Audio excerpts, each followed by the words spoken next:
magandang umaga po sa lahat ng support to this video. So, ito po yung mga estudyante ko guys. Sa mga nagtatanong na bakit daw hindi ko binablog yung pagtuturo ko. So, dito guys, ito sila guys. 5 lang.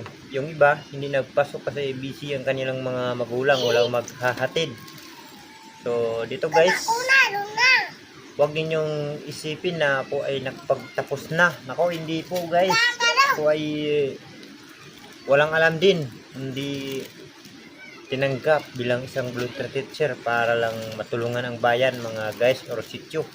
So tingnan nyo guys sila wala silang mga chinilas guys kasi hindi natin masabing walang kaso lang kung may mga chinilas sila maanod lang sa tubig kasi tuwing kami ay mapupunta sa school pagdaan pa sila sa tubig. So yan guys yung mga notebook. So, nung unang panahon, binigyan ko sila. Ngayon, wala naman.